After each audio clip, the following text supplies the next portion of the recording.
Comment croiront-ils s'ils n'ont pas entendu? Et comment entendront-ils sans prédicateur? Selon qu'il est écrit qu'ils sont beaux les pieds de ceux qui annoncent la bonne nouvelle. Lisons maintenant la parole de Dieu dans Psaume chapitre 29. Psaume de David. Fils de Dieu, rendez à l'Éternel gloire et honneur. Rendez à l'Éternel gloire pour son nom. Prosternez-vous devant l'Éternel avec des ornements sacrés.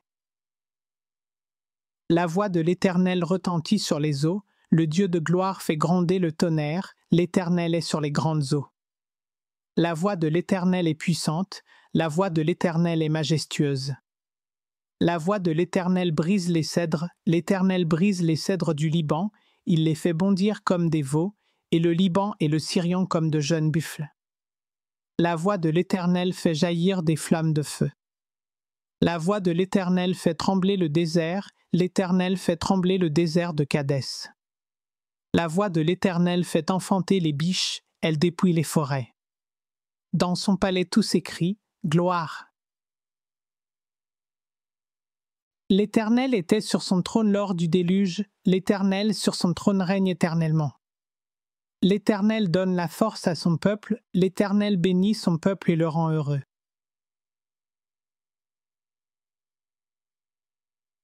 Hébreux chapitre 3. C'est pourquoi, frères saints, qui avez part à la vocation céleste, considérez l'apôtre et le souverain sacrificateur de la foi que nous professons, Jésus, qui a été fidèle à celui qui l'a établi, comme le fut Moïse dans toute sa maison. Car il a été jugé digne d'une gloire d'autant supérieure à celle de Moïse que celui qui a construit une maison a plus d'honneur que la maison même. Chaque maison est construite par quelqu'un, mais celui qui a construit toute chose, c'est Dieu.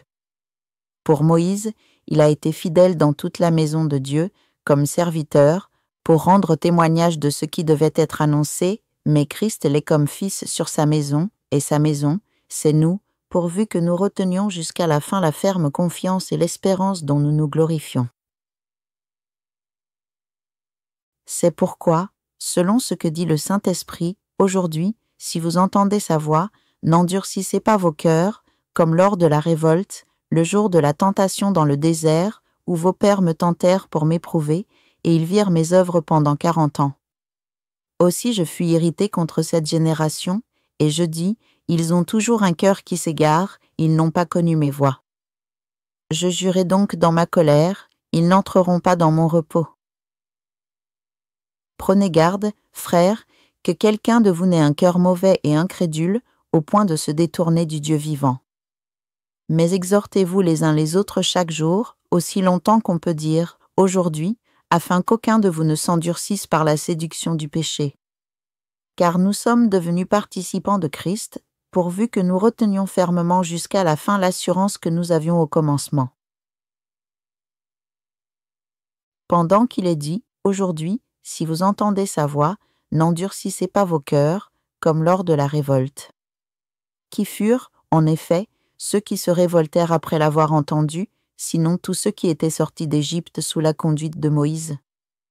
Et contre qui Dieu fut-il irrité pendant 40 ans, sinon contre ceux qui péchaient, et dont les cadavres tombèrent dans le désert? Et à qui jura-t-il qu'il n'entrerait pas dans son repos, sinon à ceux qui avaient désobéi? Aussi voyons-nous qu'ils ne purent y entrer à cause de leur incrédulité.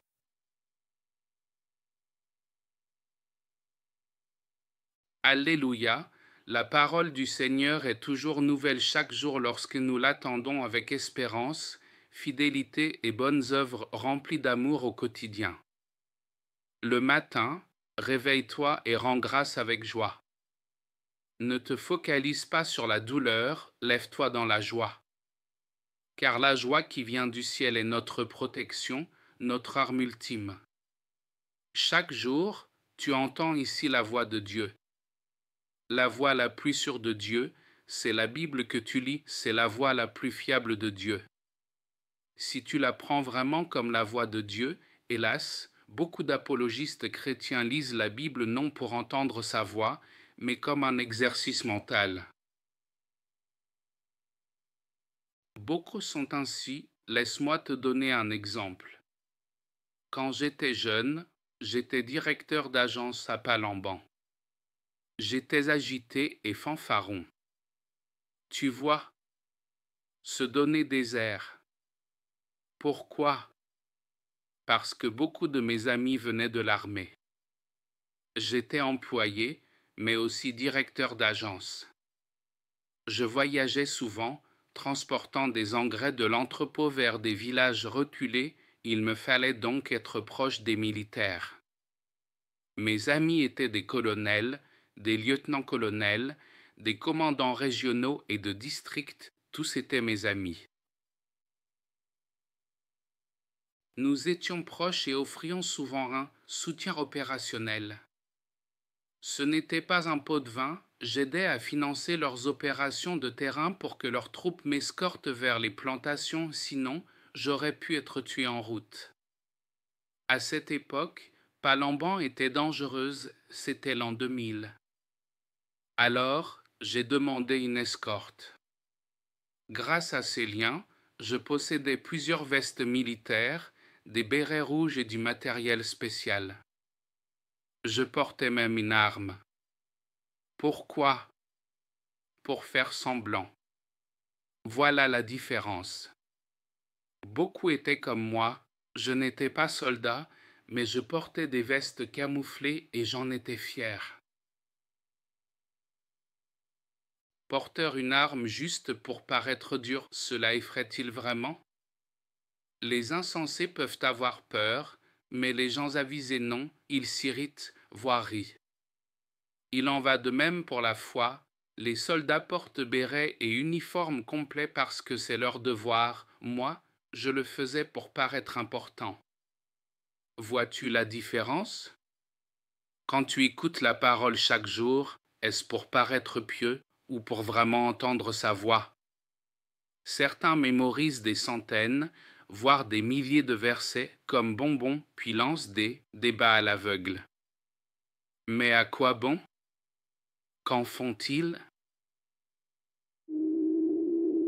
Vous vous querellez entre vous, même entre chrétiens. Regarde ces apologistes, ils connaissent tous des versets. Pas seulement à la télévision ou sur les chaînes en ligne, tout le monde connaît des versets. Mais quel en est le but? C'est comme moi autrefois, veste de soldat, béret et armes partout. Ai-je déjà tiré sur quelqu'un? Jamais. Pourquoi? Parce que j'aurais été arrêté, je n'étais pas soldat et je n'avais même pas de permis. C'est absurde. J'avais tous les accessoires militaires, même ma voiture arborait un autocollant militaire et des menottes juste pour intimider les naïfs. Peut-être es-tu comme ça toi aussi, lire la Bible chaque jour pour le plaisir, fier de mémoriser des versets, fier de débattre, fier du nombre de vues.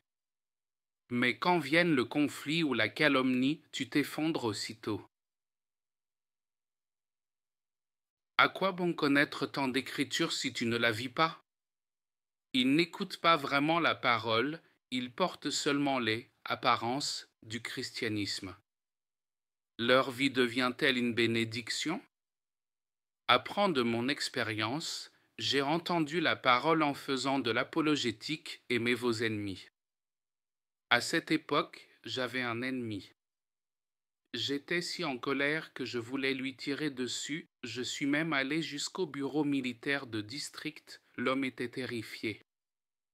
Mon adjoint a dit, « Monsieur, s'il vous plaît, assez, il a déjà peur. » Mais j'étais obstiné, ma famille était brisée, au moins, je voulais lui tirer dans la jambe pour l'empêcher de marcher.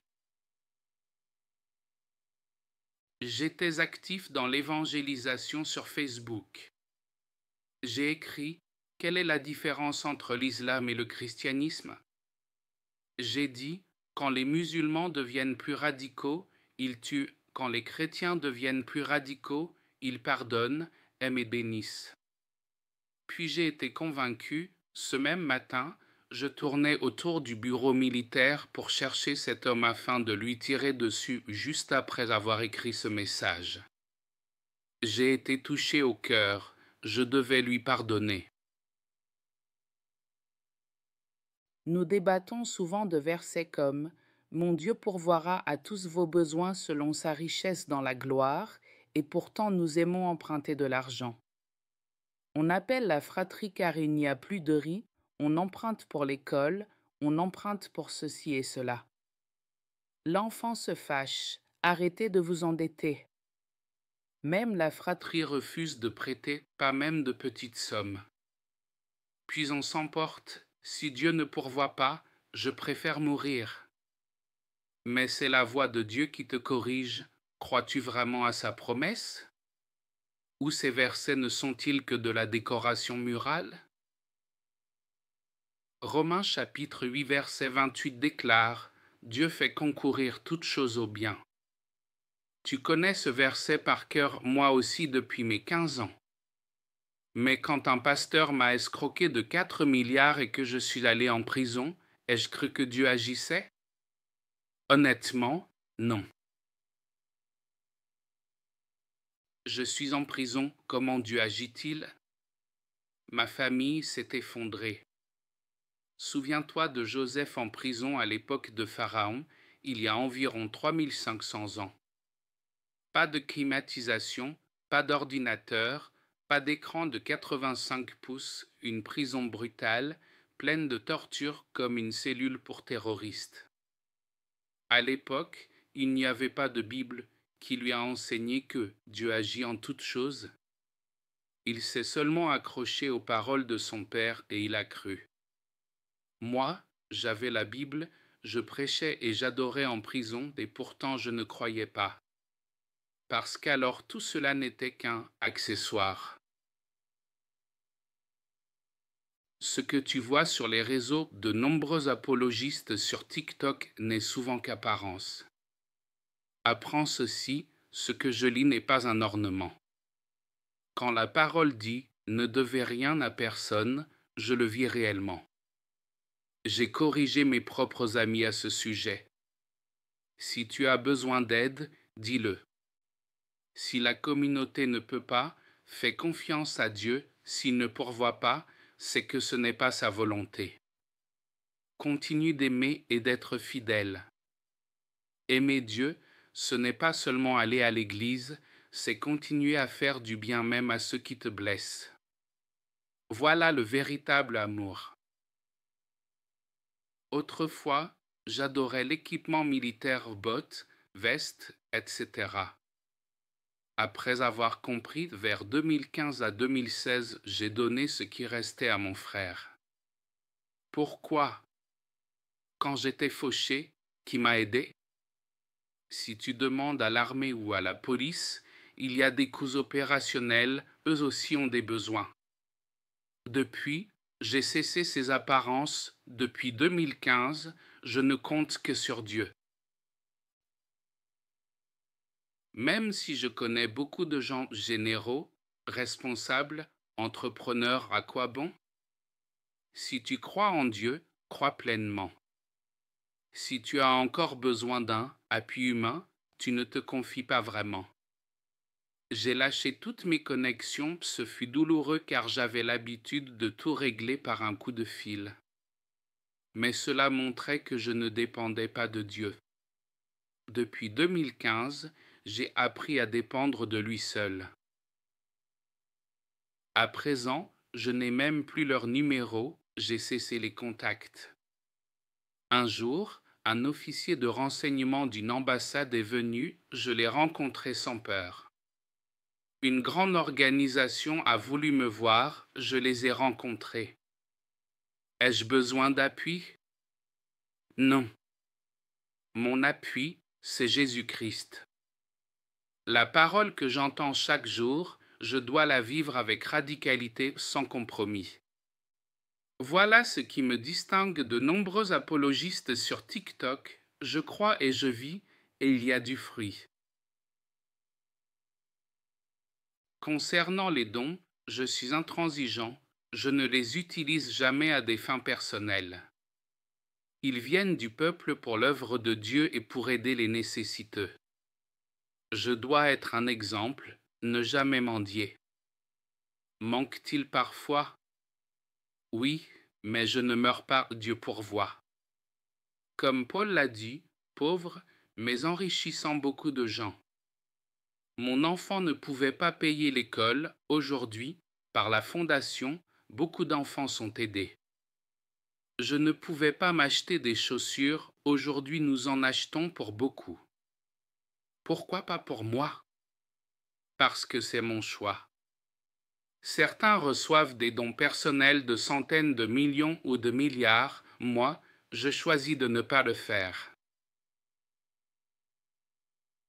Ma décision est claire, si quelqu'un n'a pas de loyer, pas de nourriture ou pas de fourniture scolaire, la communauté se met en mouvement.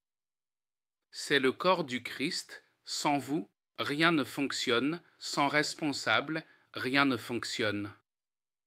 Je ne raconte pas cela pour demander de l'argent, j'ai mes propres charges, factures, impôts, électricité, mais je ne demande pas. Ma voiture est une Peugeot 5008, année 2020. Je n'ai jamais demandé qu'on me l'achète. Quand quelqu'un a proposé de payer, j'ai refusé, car cet argent n'était pas pour moi. Si j'ai un besoin, je le dirai ouvertement et nous ferons une collecte, pas en secret depuis la chair. Pour moi, une voiture est secondaire, cela peut susciter des questions. Un jour, j'ai acheté une voiture d'occasion pour 50 millions de roupies, environ 2500 €, et mes amis ont ri. Quelle voiture coûte si peu en Europe? Je ne voulais ni m'endetter ni mendier. En bref, j'ai maintenant une voiture neuve, pas avec des dons. Les fonds de la fondation servent au ministère, au loyer de l'église et au service. Je paie moi-même les mensualités, 370 € par mois pendant 6 ans. Le carburant est couvert par la fondation parce qu'il sert au ministère. En résumé, Dieu pourvoit, mais je n'utilise jamais les offrandes pour moi-même. Alors pourquoi écoutes-tu la parole chaque jour sans la pratiquer? Peut-être lances-tu la vidéo et t'endors. Puis tu la remets à midi. Quand je prêche, je me re-regarde moi-même. Veille sur ta vie et sur ton enseignement, en agissant ainsi, tu te sauveras toi-même et ceux qui t'écoutent. Quand on me calomnie, je pardonne. Quand on me hait, je bénis. J'ai eu des problèmes avec quelqu'un, et pourtant nous l'avons aidé sans attendre de remerciements, car nous voulions vraiment aider. À présent, nous invitons plus de personnes à témoigner pour que d'autres voient que cette communauté s'entraide réellement. Nous recueillons de grosses sommes pour aider les nécessiteux et je ne prends pas un centime. Je mets en avant ce que nous faisons non pour exposer qui que ce soit, mais pour donner l'exemple, imitez-moi comme j'imite le Christ. La parole que je lis et entends, voilà ce que je dois vivre.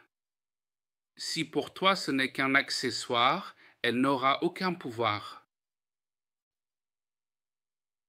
Si tu suis cette discipline avec radicalité, en 2 ans tu verras une transformation. Ta situation n'est pas pire que la mienne autrefois. Il y a des passages embarrassants dans mon histoire, j'en ai censuré certains pour protéger d'autres personnes. Mais au final, je suis sorti du désert et entré dans la terre promise parce que j'ai vécu la parole. Il n'y avait parmi eux aucun nécessiteux. Les enfants ont des chaussures et des sacs, peuvent partir en sortie scolaire et acheter des livres, il y a du riz à la maison. Continue simplement à travailler fidèlement jusqu'à entrer dans la terre promise. Que le Seigneur Jésus te bénisse.